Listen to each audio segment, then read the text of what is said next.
शिवना तावातावातच रूममध्ये येतो. त्याच्या पाठोपाठ उमा पण येते. ती त्याची समजूत घालते की अहो ऐका की, अहो श्रीनं पोरगी शोधली आहे ना व त्याच्यासाठी. आपण एकदा बघू की ते स्थळ चांगलं असेल तर. त्यावर शिवनाथ भडकतो आणि विचारतो की चांगलं स्थळ? अगं बाप आलता तिचा, धड माझ्याशी नीट बोलला सुद्धा नाही तो. पोरीच्या बाबतीत माझं म्हणणं नाही हा, त्या पोरीला सुद्धा मी ओळखत बी नाही. अगं पण तो तावातावात आलता गोडाऊनमध्ये. बाहेर राघवश्री दोघेही त्यांचं बोलणं ऐकत असतात. अगं येऊन त्याने अपमान केला. ती पद्मा जशी हिणवते ना तसा अनाथ बोलला तो मला, अनाथ. तिकडे राघवचं पित्त खवळतं. माधवच्या समोर बोलला, माधवच्या समोर अपमान केला त्यानं माझा. त्यावर उमा सांगते की अहो ऐका की, अहो पद्माताईनं उकसवला असेल म्हणून बोललं असतील ते बी.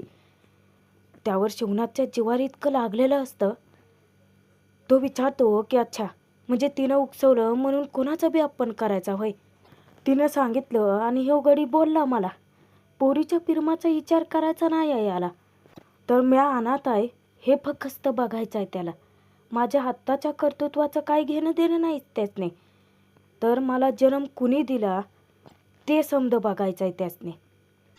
अहो मा, त्याच्या तोंडून माझा अपमान होतो या. त्याला स्वतःच्या पोरीच्या प्रेमापेक्षा, माझ्या कर्तृत्वापेक्षा कुळाचार जास्तीचा महत्त्वाचा वाटतो या. त्याच्या घरची पोरगी आणायची म्हणजे ती आपल्या घरी येऊन लावणार चांगले देवे, आणि मग ती पद्मा हायच हसाया मोकळे आपल्यावरती. अरे त्या माधवला बघा, नशीब त्या पोरानं आजपर्यंत असलं कुठलं बी काम केलं नाही. आजपर्यंत त्या लेकरानं माझा एक सबूत बी खाली पडू दिला नाही. शिवनाथने असं बोलता क्षणी उमा, राघवश्री तिघांनाही मोठा धक्का बसतो. ह्या दोन्ही लेकरासने आपल्या मोठ्या भावासारखं वागा येत नाही होय? त्यावर उमा सांगते की अहो पर श्री प्रेम करतो ना तिच्यावरती. शिवनाथ म्हणतो की चुकीच्या पोरीवरती प्रेम केलंय त्यानं. उमा समजावण्याचा आटोकाट प्रयत्न करते, पण शेवटी शिवनाथ तिच्यासमोर हात जोडून पिहूचं ते स्थळ नाकारतो. ही असली पोरगी आपल्या घरची सून होणार नाही असा शिक्कामोर्तबच करतो की. इकडे माधव गुपचूप मधुराची भेट घेतो. दोघे आधी तर आजूबाजूला चौकशी करतात की कुणी बघत तर नाही ना. माधव मधुराला जा विचारतो की मधुरा, अहो तुम्ही पद्मा मावशीच्या इथं नोकरी काय करताय? तुम्हाला आमच्या दोन्ही बी घराचे संबंध माहिती आहेत ना व? त्यावर मधुरा सांगते की अहो काय करणार म्या, तर मला नोकरीची लई गरज होती आणि तुमच्यासमोर तर बसून म्या नोकरीच करू शकत नाही. एवढा चांगला पगार, एवढी चांगली नोकरी, आणि त्याने स्वतःहून विचारलं होतं मला. आता मग म्या नाही कशी म्हणणार? माधव म्हणतो की अहो पण मधुरा ते काहीतरी कारण शोधतात हो आप्पाचा अपमान करायला. त्यावर मधुरा माधवला शब्द देते की नाही होणार त्यासने काय बी त्रास.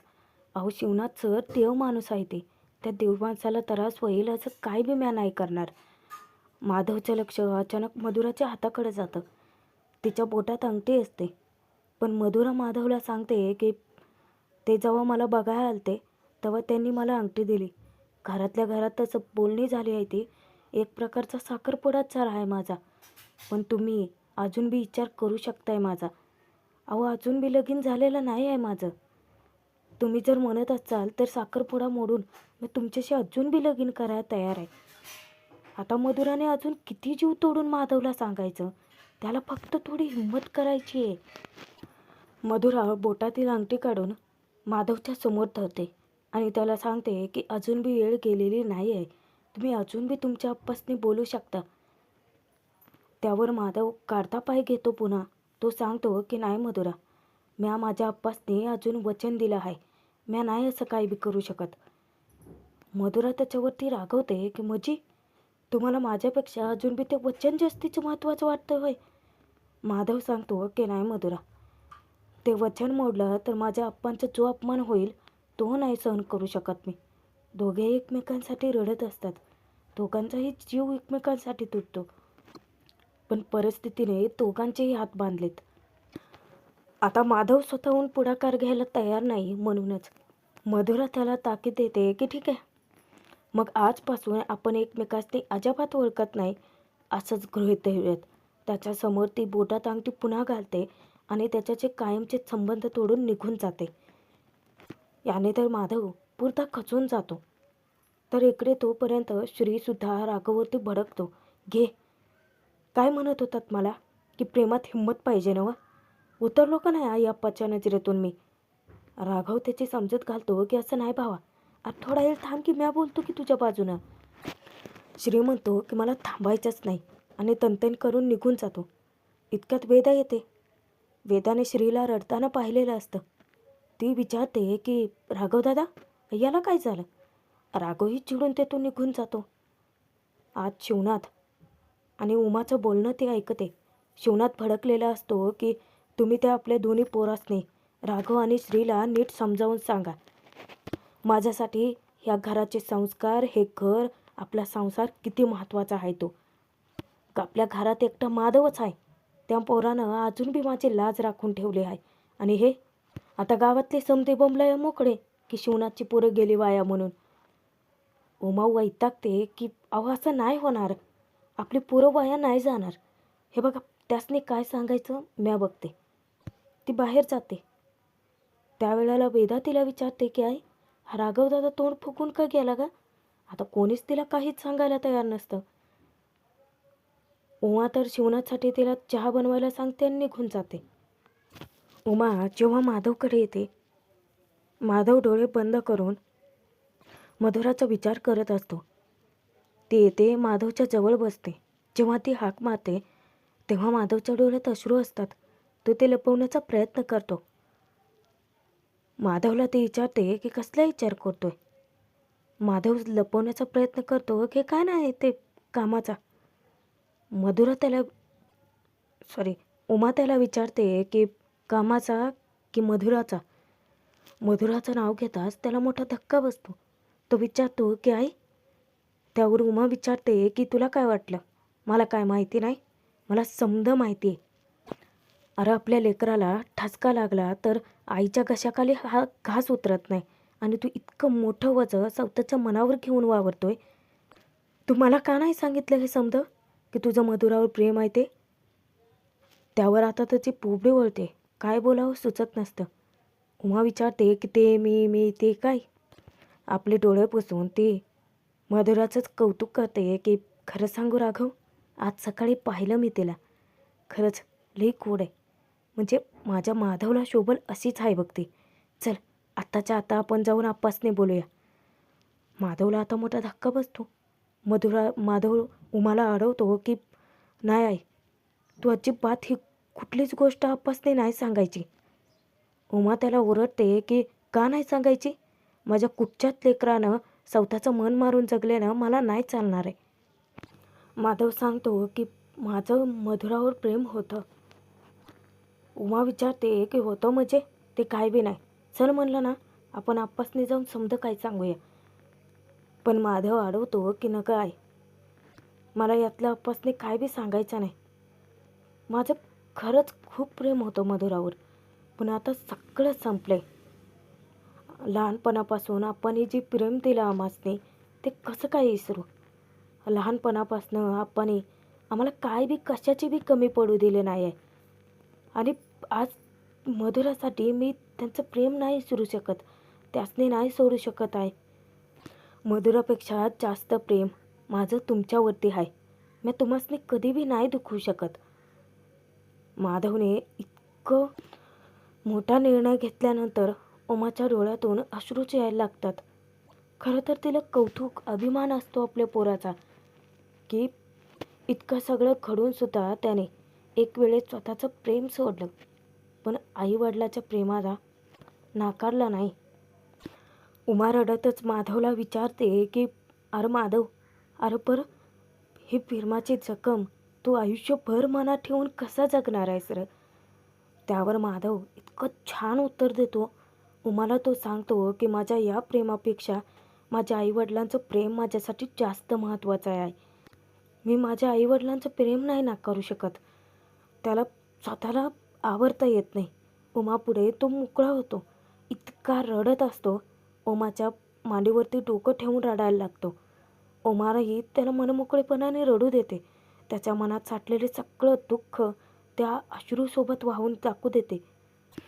बाहेर राघव असतो. बंटी मामा त्याच्याशी बोलायला येतो, पण राघव त्याच्यावरती डाफरतो. आता तो परत बोलणार तर तो चिडून बाहेर येतो. बंटी मामा मग मुद्दामाकडे मोजायला लागतो. राघव वैतागून म्हणतो की ठीक आहे, बोल बाबा, तुला काय बोलायचं ते बोल, कारण मला बी माहिती आहे तुझ्या पोटात काय राहणारच नाही. बंटी मामा विचारतो की राघव, अरे तुम्ही दोघांनी जे काही बी केलं ना, त्यामुळे दाजी लई चिडल्यात बघ. अरे तुम्हाला ते असलं काय करायचं होतं तर मला तरी सांगायचं ना व, आपण दाजीला आधी समजावलं असतं आणि मग गेलो असतो. उगाच त्या पद्माताईला दाजीचा अपमान करायची संधी तर मिळाली नसती. राघवला ते पद्माचं बोलणं आठवतं. ती कशी खिडकीतून टोमणे मारत होती शिवनाथला.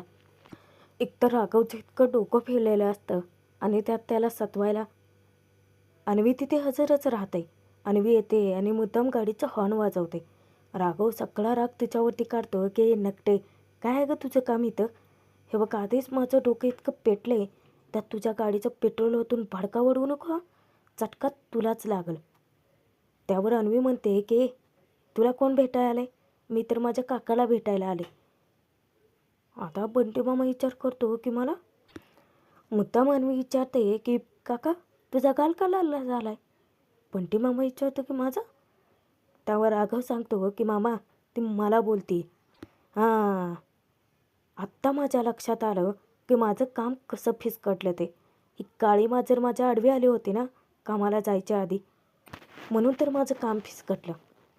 एकमेकांना ते इतके पुन्हा शिव्या घालायला लागतात, वाद करतात ना, एकमेकांना पुन्हा हाडतूड करत असतात. त्यावर अन्वी सांगते की तुला कोण भेटायला आले? मी तर माझ्या आजीला घेऊन चाले. हाक मारते ती माईंना, आजी अगं चल की गं. इतक्यातच समोरून उमा पण येते.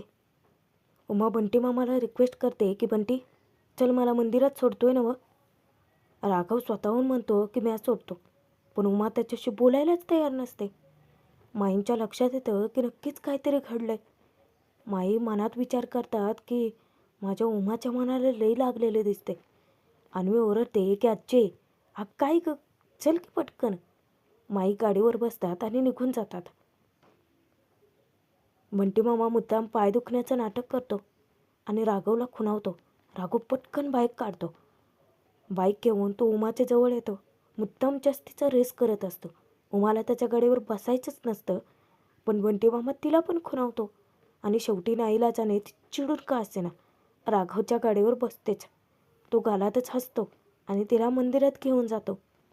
इकडे पिहू इतके आतुरतेने वाट पाहत असते. तिला इतकी उत्सुकता असते. देवाकडे ती प्रार्थना करते की पप्पाने ना होकारच घेऊन येऊ दे. आणि इतक्यात तिचे पप्पा हजरच होतात, पण इतके तावातावत आलेले असतात की अगदी रागाने लाल बुंद झालेले. पिहू उत्साहाने विचारते की पप्पा काय झालं तिकडं? ते पिहूच्या आईला हाक मारतात आणि त्या जेव्हा समोर येतात ना, त्यावेळेला ते तिच्यावरती इतका राग काढतात की शोभना, मी तुम्हाला ते सांगितलं होतं ना व, की आपल्या पोरीवरती लक्ष ठेवा म्हणून. आपली पोरगी त्या मवाल्यासोबत गावभर हुंडारती या. ही गोष्ट जर बाहेर गेली असती तर. पिहू स्वतःहून पुढे येऊन सांगते की पप्पा अहो काय झालं? अहो तो मनाने खूप चांगल्या स्वभावाचा आहे आणि माझं प्रेम आहे त्याच्यावरती. त्यावर ते भडकतात की प्रेम प्रेम कशाचे खातात हे तरी माहिती आहे का तुला? अगं काय आहे त्याची लायकी तरी आहे का तुझ्यासोबत उभा राहायची? अगं गोडाऊनमध्ये कामं करतो तो पोरगा, पोती उचलतो आणि त्याच्या बापाचा ज्यानं आश्रय दिला त्याचीच पोरगी घेऊन पळून गेला की तो.